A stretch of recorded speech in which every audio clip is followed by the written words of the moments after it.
Hello, ನಾನು ನಿಮ್ಮ ಚಂದ್ರಮೌಳಿ ಕಣ್ವಿ. ಈ IPL 2025 ಅನೇಕ ಹುಡುಗರು ಡೆಬ್ಯೂ ಮಾಡಿದ್ದಾರೆ.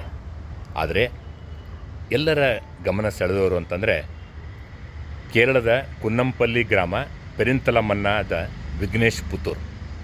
ತಮ್ಮ ಹಳ್ಳಿಯ ನ್ಯಾರೋ ಲೇನ್ಸ್ಗಳಲ್ಲಿ ವೇಗದ ಬೌಲರ್ ಆಗಿ ಆರಂಭಿಸಿ ತಮ್ಮ ಎಡಗೈ ಇಂಡೆಕ್ಸ್ ಫಿಂಗರ್ನ ವಿಶಿಷ್ಟ ಚಾಲನೆಯಿಂದ ಮಿಸ್ಟ್ರಿ ಸ್ಪಿನ್ನರ್ ಆಗಿ ಟ್ರಾನ್ಸ್ಫರ್ಮ್ ಆಗಿ ಕೇರಳದ ಪರವಾಗಿ ಎಡಗೈ ರಿಸ್ಪಿನ್ನರ್ ಆಗಿ ಅಂಡರ್ 14, ಅಂಡರ್ 16 ಆಡಿದ್ದಾರೆ. ಆದರೆ ಈವರೆಗೆ ಮಾತ್ರ ಕೇರಳದ ಸೀನಿಯರ್ ತಂಡದ ಪರವಾಗಿ ಆಡಿಲ್ಲ.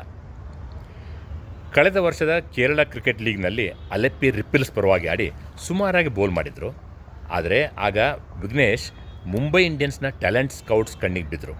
ಇವರ ಪೊಟೆನ್ಷಿಯಲ್ ಗಮನಿಸಿದಂಥ ಮುಂಬೈ ಇಂಡಿಯನ್ಸ್ ಇವರನ್ನು ನೆಟ್ ಬೌಲರ್ ಆಗಿ ತಮ್ಮ team MI Cape Town SA20 ಲೀಗ್ಗೆ ನೆಟ್ ಬೌಲರ್ ಆಗಿ ಕಳಿಸಿದರು. ನಂತರ MI ನೆಟ್ಸ್ನಲ್ಲಿ ರೋಹಿತ್ ಹಾಗೂ ಹಾರ್ದಿಕ್ ಓಕೆ ಅಂದಮೇಲೆ ಎಕ್ಸೆಲ್ರೇಟೆಡ್ ಆಕ್ಷನ್ ಕೊನೆಯಲ್ಲಿ ಮುಂಬೈ ಇಂಡಿಯನ್ಸ್ ಇವರನ್ನು 30 ಲಕ್ಷ ಕೊಟ್ಟು ಖರೀದಿಸಿ ಸಡನ್ಲಿ ಮೊದಲನೇ ಮ್ಯಾಚ್ CSK ಮೇಲೆ ಆಡಿಸಿದಾಗ 3 ಪ್ರಮುಖ ವಿಕೆಟನ್ನು ಪಡೆದರು. ಎಲ್ಲರ ಗಮನ ಸೆಳೆದರು. ಧೋನಿ ಕೂಡ ಮ್ಯಾಚ್ ನಂತರ ಬಂದು ಇವರು ಬೆನ್ ತಟ್ಟಿ ಒಂದೆರಡು ಒಳ್ಳೆಯ ಮಾತನಾಡಿದರು.